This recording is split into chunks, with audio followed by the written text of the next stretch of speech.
नमस्कार दोस्तों, मेरा नाम है अभिषेक और स्वागत है आपका ज्ञान विद फैक्ट्स में। दोस्तों, मेरे इस चैनल का उद्देश्य सोशल मीडिया पर चल रहे अफवाह और गॉसिप के बारे में सही और फैक्ट्स बेस्ड जानकारी देना है। यहाँ आपको कोई भी news without data and source नहीं दी जाएगी। तो शुरू करते हैं आज का वीडियो। आज का मेरा टॉपिक है कोविड-19 हैंडलिंग इन इंडिया। जैसा कि आप जानते हैं, कोविड-19 नाम की इस महामारी ने हमारे देश की क्या हालत कर दी है। कितने ही देशवासियों की मौत हो गई, कितने ही परिवार उजड़ गए। मगर इस अवसर का फ़ायदा हमारे यहाँ कुछ नेता और जर्नलिस्ट अपनी दुकान चमकाने में कर रहे हैं। इसलिए ज़रूरी है कि हमें फैक्ट्स पता हो।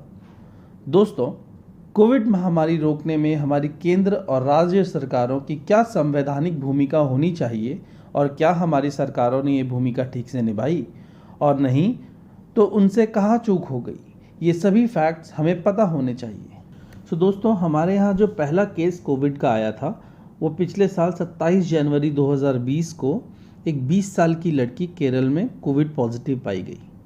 उसके बाद कुछ दिनों तक कुछ और केसेस आए और कुछ हमारे देशवासी जो बाहर से लौट कर आए वो भी कोविड पॉजिटिव पाए गए। इन सभी हालात को देखते हुए और हमारी देश के हेल्थ इंफ्रास्ट्रक्चर को देखते हुए हमारी सरकार ने 24 मार्च 2020 को नेशनल लॉकडाउन लगा दिया। ये लॉकडाउन पूरे विश्व में सबसे सख्ती से भारत में ही लगाया गया था। उस वक्त कई लोगों को लगा कि कुछ दिनों में कोविड ठीक हो जाएगा, कुछ संभल जाएगा और हम सही हो जाएंगे, मगर ये लॉकडाउन काफ़ी समय तक चलता रहा। जो ये पहला वेव था उसमें एक दिन में मैक्सिमम जो केस आया था वो 98,000 तक गया था। उसके बाद वो केसेस कम होने लगे थे और उस वक्त हमारे यहाँ जो टेस्टिंग्स हो रही थी वो भी काफ़ी तेज़ी से हो रही थी। मार्च आते आते हमें एक बार के लिए लगा कि सब कुछ ठीक हो गया है और अब धीरे धीरे केसेस कम आने लगे थे। फिर उसके बाद इलेक्शंस के टाइम आए और इलेक्शंस के बाद तकरीबन सेकेंड वीक ऑफ अप्रैल में हमारे यहाँ केसेस वापस से बढ़ने लगे और उसे कोविड का सेकेंड वेव कहा गया। 9 अप्रैल को हमारे यहाँ एक्टिव केसेस की संख्या 10 लाख पार कर चुकी थी। जो इस सेकेंड वेव में एक दिन में maximum number of cases record किए गए वो था 4.12, मतलब 4,12,000 केसेस एक दिन में आया था। वो मैक्सिमम केस था अभी तक का। उसके बाद आज तक जो टोटल केसेस हमारे यहाँ कोविड के आए हुए हैं फेज़ 1 और फेज़ 2 को मिला करके वो है 2.55 करोड़ केसेस है टोटल, जिसमें से 2.87 लाख लोगों की मृत्यु हो चुकी है। अब तक जो टेस्टिंग की गई है उसकी कुल संख्या है 32,23,56,187 लोगों की। 19 मई तक इतनी टेस्टिंग्स की जा चुकी हैं हमारे देश में, जिसमें से 19 मई को हमारे यहाँ सबसे ज़्यादा टेस्टिंग की गई। तकरीबन 20,55,010 टेस्टिंग की गई है एक दिन में। जब ये सब कुछ हुआ तो उसके बाद कुछ लोगों ने कहा कि हमारे यहाँ अंडर रिपोर्टिंग हो रही है, हमारे यहाँ केसेस की संख्या बहुत ज़्यादा है, इससे भी ज़्यादा है, सरकार अपनी नाकामयाबी छुपा रही है। तो हम समझते हैं कि हमारे देश का संविधान स्वास्थ्य के बारे में क्या कहता है। सबसे पहली चीज़, स्वास्थ्य एक स्टेट सब्जेक्ट है। हमारे संविधान के हिसाब से स्वास्थ्य राज्य सरकार की जिम्मेदारी है। केंद्र सरकार जो डेटा कंपाइल करती है, जो आपको आंकड़े देती है कोविड के, वो सिर्फ और सिर्फ राज्य सरकारों के द्वारा दिए गए आंकड़ों को कंपाइल करके वो आपके सामने प्रेजेंट करती है। दो उनके पास अपनी भी कुछ तरीके होते हैं जिससे कि वो चेक कर सकें कि राज्य सरकारें सही आंकड़े दे रही है कि नहीं, बट ज़्यादा करके वो राज्य सरकारों के ऊपर ही निर्भर होती है। जब हम बात करते हैं दोस्तों, यूनिवर्सिटी ऑफ वॉशिंगटन है यूएसए में, वहाँ पे उन्होंने एक रिपोर्ट निकाली है और उस रिपोर्ट के मुताबिक कई सारे देश हैं जो बड़े आबादी वाले देश हैं, उन्होंने अपने यहाँ केसेस कम रिपोर्ट किए हैं। इन देशों में USA, Mexico, Brazil, Russia, Britain जैसे देश शामिल हैं। अब आप जैसे ही जानते हैं यूएसए, अमेरिका इतना एडवांस डेवलप्ड मुल्क है, वो होने के बाद भी उन्हें अपने केसेस को अंडर रिपोर्ट करना पड़ रहा है। ब्रिटेन अपने आप को विश्व गुरु कहता है फार्मा के मामले में, बट उसके बाद भी उन्हें अपने आप को कम रिपोर्टिंग करनी पड़ रही है। ये सिर्फ इसलिए करनी पड़ रही है क्योंकि वो अपनी इज्जत बचाना चाहते हैं, वो अपना इमेज प्रोटेक्शन कर रहे हैं। जब हम बात करते हैं हमारे देश में, तो वही रिपोर्ट कहती है कि हमारा यहाँ महाराष्ट्र में कम से कम 2.5 गुना ज़्यादा मौतें हुई हैं जो अब तक रिपोर्ट नहीं की गई हैं। जब आप देखते हो तो इसमें आपको ये आप देखो, ये ग्राफ है, इसमें आपको दिखेगा कि यूएस में तकरीबन 58% कम मौतें रिपोर्ट की गई हैं, इंडिया में तकरीबन 200% कम मौतें रिपोर्ट की गई हैं, मेक्सिको में 183%, ब्राज़ील में 46%, रशिया में तो 4.5 गुना कम केसेस रिपोर्ट की गई हैं, और ब्रिटेन में भी तकरीबन 40% केसेस कम रिपोर्ट किए गए हैं, जो मौत हैं वो कम रिपोर्ट की गई है। लेकिन जब आप इन सभी को देखोगे तो इसमें भी आपको दिखेगा कि यूएसए का सबसे ज़्यादा बुरा हालत है। जब आप इन सभी को जो इन्होंने अंडर रिपोर्टिंग की हुई है उसके बारे में जो बताया है, वो भी जब आप चेक करोगे तो सबसे बुरे हालत में इस वक्त अमेरिका है, जबकि वहाँ की आबादी हमसे तकरीबन 1/4 है। उसके बावजूद भी उनकी ये हालत है। उनके यहाँ आबादी कम, उनके यहाँ जो देश है उनका वो हमसे बड़ा है, उनके पास पैसे हमसे ज़्यादा हैं, उनकी इकोनॉमी हमसे ज़्यादा स्ट्रॉन्ग है, उसके बावजूद भी उनका ये हालत है। फिर उसके बाद बात करते हैं हम बेड्स और वेंटिलेटर्स पे। दोस्तों, आप जैसा कि जानते ही हैं कि पिछले 70 सालों में हमारे देश में एज सच कोई बहुत ज़्यादा मेडिकल इंफ्रास्ट्रक्चर पे काम नहीं किया गया है। जब हम बात करते हैं डेटा की, तो नेशनल हेल्थ प्रोफाइल 2019 के मुताबिक भारत में 7,13,986 गवर्नमेंट हॉस्पिटल बेड्स अवेलेबल हैं, और इसको जो आप पर 1000 लोगों पे इसका कैलकुलेशन करते हैं तो आपको तकरीबन 0.55 बेड्स पर 1000 लोग दिखते हैं। मतलब 1000 लोगों पे एक बेड भी अवेलेबल नहीं है। ये कहना कि हमारी इस सरकार ने गलत किया या उस सरकार ने गलत किया, उससे कोई फ़र्क नहीं पड़ता। आप देखोगे शुरुआत से, आज़ादी के बाद से आज तक हमारे यहाँ के हेल्थ इंफ्रास्ट्रक्चर पे ऐसा कुछ खास ध्यान दिया नहीं गया है। उस वक्त बहुत सारी प्रॉब्लम जो आई कोविड को देखते हुए, बहुत सारे बेड की समस्या को दूर करने की कोशिश की गई, जैसे कि टेम्पररी हॉस्पिटल्स बनाए गए, क्वारंटाइन सेंटर्स बनाए गए, प्राइवेट फैसिलिटीज़ बनाई गई, ट्रेन के कोचेस क्वारंटाइन सेंटर में कन्वर्ट किए गए। इस तरह के काफ़ी सारे केसेस हुए। और जब हम बात करते हैं वेंटिलेटर्स की, तो हमारे यहाँ कोई वेंटिलेटर्स का डेटा उपलब्ध नहीं है कि पहले हमारे यहाँ देश में कितने वेंटिलेटर्स हैं, बट एक अंदाजे के हिसाब से ये रिपोर्ट कहता है कि हमारे यहाँ करीब 50,000 वेंटिलेटर 2019 तक, कोविड के पहले तक अवेलेबल थे। और कोविड आने के बाद से हमारी सरकारों ने तकरीबन 80,000 वेंटिलेटर्स और ऐड किए, यानी कि कुल मिलाकर हमारे देश में इस वक्त 1,30,000 वेंटिलेटर्स हैं, जिसमें से 80,000 पिछले एक साल में ऐड किया गया।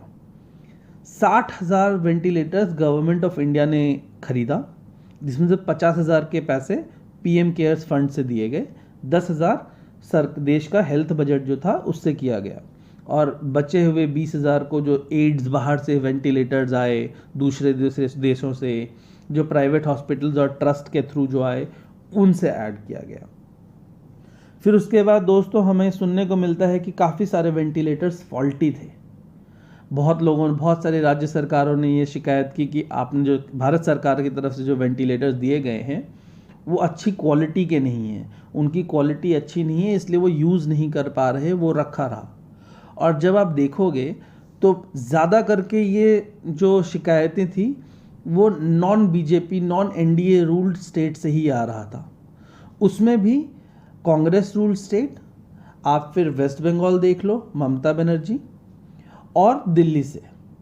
उसके अलावा आप ज़्यादा करके जो साउथ में भी आप देखोगे तो नॉन बीजेपी स्टेट्स बहुत सारे हैं, बट वहाँ से आपको एज सच बहुत शिकायतें सुनने को नहीं मिलेंगी। जो ये वेंटिलेटर्स की शिकायतें थी, इसके लिए कुछ इंडिपेंडेंट एनालिसिस किया गया। जैसे इंडिया टुडे ग्रुप में एक रिपोर्ट छपी, वो रिपोर्ट कहती है कि जो वेंटिलेटर्स आए थे उनकी अनबॉक्सिंग भी नहीं की गई थी और वो रखे हुए थे सरकारी वेयर हाउसेस में। जो सप्लायर्स थे उन वेंटिलेटर्स के, वो राज्य सरकारों से बार बार अपॉइंटमेंट मांग रहे थे कि हमें इंस्टॉल करने दीजिए, हमें ट्रेनिंग दीजिए। वो 6 महीनों से पीछे लगे हुए थे कि हमें ट्रेनिंग देनी है इन वेंटिलेटर्स की, आप प्लीज़ हमें समय दीजिए, मगर एज सच उन्हें टाइम नहीं दिया गया। जैसे कि आप जान सकते हैं कि केरला और उड़ीसा ये 2 ऐसे नॉन बीजेपी राज्य स्टेट्स थे जहाँ से कि फॉल्टी वेंटिलेटर्स की एक भी शिकायत नहीं आई और उन्होंने ट्रेनिंग में भी बढ़ चढ़ के हिस्सा लिया। और उनके यहाँ बहुत अच्छा मेडिकल इंफ्रास्ट्रक्चर ऑलरेडी है, केरला में तो है, बट उसके बावजूद भी उन्होंने ये जो किया इससे काफ़ी फ़ायदा हुआ उन्हें। जब थोड़े समय पहले इतनी सारी शिकायतें आने लगी तो केंद्र सरकार ने एक ऑडिट ऑर्डर किया कि वो चेक करना चाह रहे थे कि वेंटिलेटर्स में सच में कोई खराबी है या ये सिर्फ राजनीतिक बहाने हैं। तो पता चला कि उन वेंटिलेटर्स के लिए जो कुछ समय पे जो चीज़ें बदलनी होती है उसमें, जैसे फ़िल्टर्स वगैरह होते हैं जो बदलनी पड़ती हैं हर यूसेज के बाद, राज्य सरकारों ने वो भी नहीं खरीदा था और वो एक बार में ही बिना चेंज किए यूज़ कर रही थी, जिसकी वजह से उसके काम पे, उसके परफॉर्मेंस पे इफ़ेक्ट पड़ रहा था। ये चीज़ें जानने के बाद उन्होंने यूज़ करना ज़रूरी नहीं समझा। आप ये जानकर हैरान हो जाएंगे कि जो वेंटिलेटर्स राज्य सरकारों के पास पहले से पड़े हुए थे, वो हर वेंटिलेटर इंडिया से बाहर से आया था और उन सभी वेंटिलेटर्स की कॉस्ट 10 लाख से 40 लाख रुपए के बीच में है। लेकिन वही जब हम बात करें स्वदेशी वेंटिलेटर्स की, तो इसकी कीमत काफ़ी किफ़ायती थी। सो आप समझ सकते हैं कि इसमें किसका फ़ायदा किसका नुकसान था। अब हम कुछ डेटा पे बात करते हैं। टोटल बाइफर्केशन मैंने जो किया है, ये मैंने देखा है BJP rule state, Congress rule state और वो स्टेट जहाँ पे ना बीजेपी ना कांग्रेस की सरकार है, उन तीनों में मैंने कंपैरिजन किया है। सो दोस्तों, जैसा कि आप देख सकते हैं, तकरीबन 76,82,000 केसेस बीजेपी रूल स्टेट्स में आए। उसमें से 79,049 मौतें हुई। बीजेपी की जो रूलिंग है, जो सरकार है, वो तकरीबन 18 राज्यों में है और उन 18 राज्यों की आबादी पूरे देश के आबादी के 49% है। टोटल जो केसेस हैं उनमें आप परसेंटेज देखेंगे तो 31% केस जो पूरे देश में आए वो बीजेपी शासित राज्यों में आए और जो मौत का आंकड़ा था वो सिर्फ 28% था। मतलब सिर्फ बोलकर मैं बेइज्जत नहीं कर रहा किसी को, लेकिन टोटल मौत से 28% मौतें बीजेपी रूल स्टेट्स में हुई। वही जब हम बात करते हैं कांग्रेस रूल स्टेट्स की, तो तकरीबन 97,29,000 केसेस कांग्रेस रूल स्टेट्स में आए, जिसमें कि मौतों का आंकड़ा 1,38,180 था। जब हम देखते हैं तो पता चलता है कि कांग्रेस की जो शासन है वो तकरीबन 6 राज्यों में है और उन 6 राज्यों में जो आबादी प्रतिशत है पूरे देश के मुकाबले वो 27% है। मतलब पूरे देश की आबादी के 27% लोग उन 6 राज्यों में रहते हैं और वहाँ जो केसेस आए हैं वो पूरे देश में टोटल आए हुए केसेस का 39% है। उसका मतलब ये है कि ये सभी राज्यों में ढंग से वो कोविड को हैंडल नहीं कर पाए और उसमें ज़्यादा केसेस आए हैं। वहीं जब आप मौत का आंकड़ा देखते हैं तो तकरीबन 51% मौतें इन राज्यों में हुई है। मतलब ये 6 कांग्रेस शासित राज्य जहाँ पे कि जो आबादी का 27% लोग रहते हैं, वहाँ पे जो मौत का आंकड़ा है वो 51% है, ऑलमोस्ट डबल। अब हम बात करते हैं वो राज्य जहाँ पे कि ना बीजेपी ना कांग्रेस का शासन है। तो वहाँ जब हम देखते हैं तो इसमें तकरीबन 74,20,000 केसेस आए इन राज्यों में, जिसमें से कि 57,248 मौतें हुई। इसमें तकरीबन 5 राज्य शामिल हैं और तकरीबन देश की आबादी के 24% लोग यहाँ रहते हैं। टोटल जो मौतें हुई हैं, टोटल जो केसेस हैं उसका 30% केसेस इन स्टेट्स में आई हैं और जो टोटल मौत का आंकड़ा है वो तकरीबन 21% है। तो दो ये भी बहुत अच्छा नहीं है, मगर हाँ कांग्रेस रूल स्टेट से तो अच्छा ही है। तो दोस्तों ये एक आंकड़ा हो गया। अब एक बहुत इम्पॉर्टेंट फैक्टर है वैक्सीनेशन। हमारे यहाँ बात हो रही है कि यार हमने वैक्सीनेशन नहीं किया, देश के बाहर वैक्सीन चले गए। आप ये चार्ट देखो, ये वर्ल्ड हेल्थ ऑर्गेनाइजेशन का डेटा है। जब आप ये डेटा देखते हो तो आपको दिखता है पूरी दुनिया में दूसरा सबसे ज़्यादा वैक्सीनेट करने वाला देश भारत है।